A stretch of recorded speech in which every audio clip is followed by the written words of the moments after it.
You choose what satisfies the desire in that moment. Sweet filling, savory nutrition.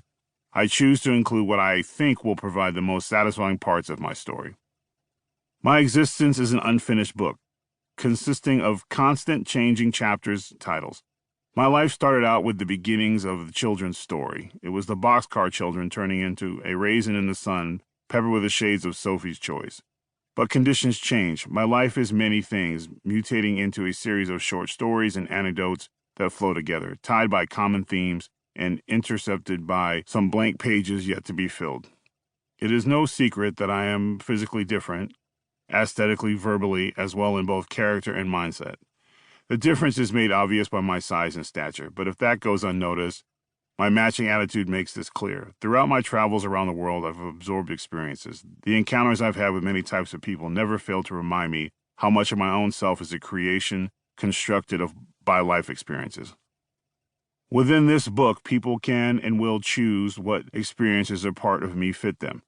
Think of it as a sarcastic self-help book written with the intent to encourage common understanding of common sense, with the ultimate goal being to discover common ground in these uncommon political times we live in. And I.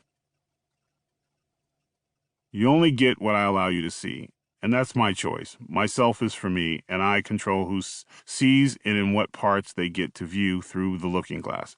I share my special moments, happy thoughts, hobbies, relationships, dark secrets, and mistakes only with whom I choose. I lack respect at times for people who share too much, which I believe is usually for attention without any intention of changing a thing. Those people seek only pity and rewarding, "Oh, that's so brave," responses to fill for some kind of validation.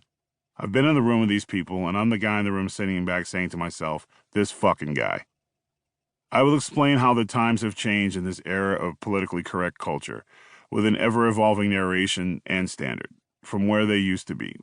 When the common thought was, funny thing about killing a man, you take away all he has and all he's ever going to be, it is now mutated to, funny thing about an accusation, you take away all he has and all he's ever going to be. We will attempt to discuss how political events directly affect us or how life goes on in spite of those events. This book will encourage one not to take things so seriously in this crazy world and at the same time take issues on case-by-case basis.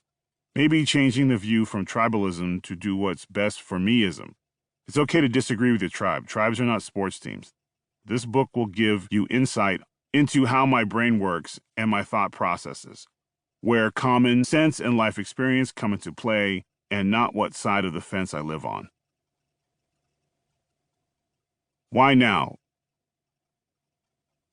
For a lot of years, people have watched me out in the public and in the ring, basically as a performer. That's fine. But what I do now is a little bit different. Being on television using my words as a career comes with a whole different set of rules. And people want to understand where I'm coming from. For me, television isn't that different than wrestling. Before the lights come on and it's time to start the show, I'm stressed out. Nervous, already second-guessing myself, but once it's time to go, that's when I step up. That's when I do what I do. Preparation, discipline, having a plan, but still being spontaneous are how I approach my business. I was like that as a football player, as a bodyguard, as a wrestler, and now as a political and social commentator. Anyway, now that people are hearing my voice every day and listening to my words, I want them to know what I'm really about. I want you, the fan, to understand where I'm coming from. The stakes are different for me now. I feel like I have a lot to say and a lot to share, and I'm going to do that in this book. Maybe it's an exercise, the chance for me to figure out a little bit more about who I am. That's okay too. Bottom line, once you finish listening to this book, you'll know a lot more about me. And if I can get you thinking about certain things, who knows, maybe you'll learn a lot more about yourself too. Never too late to learn about yourself, right? Okay, let's get to it. Chapter 1. In the beginning. I did not have an easy beginning. My home was broken before I entered it. I'll explain more in a little bit, but when I made my first appearance in this place in February 21st, 1973, had I known what lay ahead of me in the future, I probably would have turned right back around in my mother's room before yelling to the doctor, "Leave me the hell alone, I'm not coming out." My dad's family had a farm. My grandfather, his dad, had made a lot of money in stocks, but eventually was wiped out by the demand from his 14-plus kids, my father included. I did like going to the farm. I can always tell.